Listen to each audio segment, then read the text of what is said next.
Halo semuanya, perkenalkan nama saya Nova Nagritikda dari Prodi Teknologi Pendidikan Fakultas Ilmu Pendidikan dan Psikologi Universitas Negeri Semarang. Nah, di sini saya akan menjawab 4 pertanyaan dari KSE. Pertanyaan pertama adalah alasan utamanya untuk menjadi KSE. Nah, di sini tuh alasan utama saya itu adalah rasa kagum dari Google mengenai komitmennya pada aksesibilitas dan moonshot thinking, keberanian untuk bikin inovasi yang awalnya tertinggal mustahil. Sebagai mahasiswa teknologi pendidikan sendiri, aku tuh melihat bahwa seperti Google Workspace for Education dan perkembangan AI seperti Gemini bukan sekedar alat, melainkan jembatan untuk pemerataan kualitas belajar. Nah, menjadi KSE bisa dikatakan adalah kendaraan yang paling tepat buatku untuk membumikan teknologi ini di kampus. Aku tuh nggak mau kalau cuma menjadi konsumen pasif. Di sini aku ingin menjadi penggerak yang dapat membantu teman-teman mahasiswa mengoptimalkan teknologi Google untuk memperkuatkan produktivitas dan kreativitas mereka. Kedua, ide acara app dan chill di kampus. Nah, kalau aku bikin acara Teach and Chill, aku bakal nih merancang seperti Campus Escape the Google Way. Ini tuh bukan sebuah seminar duduk manis, tapi game interaktif berbalut kompetisi santai. Nah, di sini mahasiswa bakal dibagi ke dalam tim untuk memecahkan misteri atau teka-teki lucu di sekitar kampus. Kuncinya, mereka tuh bisa pakai Google Lens untuk mengidentifikasi penunjuk rahasia di modding, dan untuk navigasi sendiri mereka tuh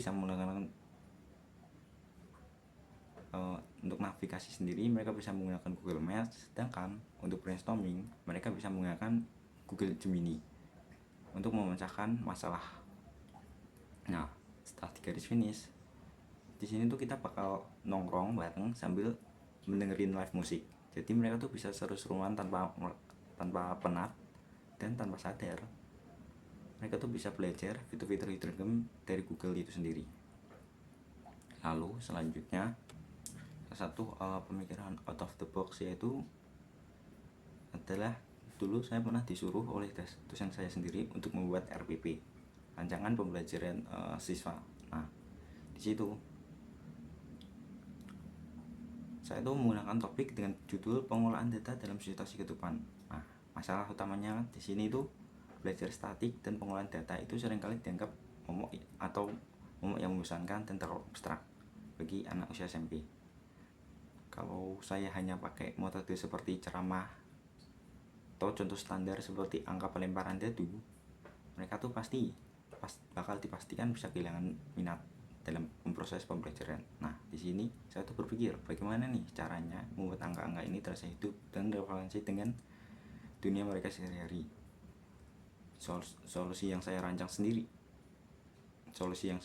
sendiri itu adalah merombak nih total lingkungan belajar mereka. Nah, alih-alih belajar di dalam kelas, di sini saya tuh mengubah konsepnya menjadi role play. Siswa tidak lagi menjadi atau dipanggil sebagai murid, tapi mereka bisa dikatakan sebagai detektif data. Nah, apa sih maksudnya? Nah, di sini tuh mereka tuh harus keluar dari kelas mencari data dari kehidupan nyata di sekolah. Misalnya nih, survei tren makanan paling laris di kantin minggu ini, atau memetakan kelas mana yang paling sering terlambat. Nah, setelah data terkumpul, mereka tuh dapat mengolahnya bersama melalui pendekatan ini. Saya tuh menyelesaikan masalah kebosanan belajar dan menyembunyikan rumus matematika di balik kegiatan investigasi yang seru atau permainan detektif tadi. Nah, di sini saya tuh sadar nih bahwa kebuntuan dalam belajar tuh tidak selalu salah materinya, melainkan terkadang kita hanya perlu nih merancang ulang pengalaman penggunanya atau pengalaman belajar tersebut agar lebih merasa inisiatif atau agar lebih terhibur. Nah, lalu pencapaian di 3 bulan pertama atau dampak yang ingin diciptakan. Nah, jika bisa dalam 3 bulan pertama ini, momen paling yang aku bangga adalah aku berhasil meluncurkan kampanye nih, seperti contoh Google Hacks 1001 dan melihat minimal 1000 mahasiswa di kampusku aktif berdiskusi dalam komunitas yang aku bangun. Nah, sedangkan untuk dampak yang ingin aku ciptakan adalah mengubah nih mindset dari awalnya pakai Google hanya sebagai research atau search, atau bisa paling-paling seperti sebuah dokumen untuk mengerjakan tugas, menjadi power user yang memanfaatkan ekosistem untuk memudah hidup mereka. Nah, sedangkan untuk di luar kampus, aku ingin membuat inisiatif ini sebagai bentuk pengabdian masyarakat. Bentuk pengabdian masyarakat, aku berharap bisa membagikan literasi digital dasar penggunaan produk Google kepada guru-guru atau siswa yang ada di kota aku Semarang, agar manfaat teknologi ini benar-benar terasa dampaknya, bukan hanya untuk aku saja, melainkan untuk orang lain dan sekitarnya.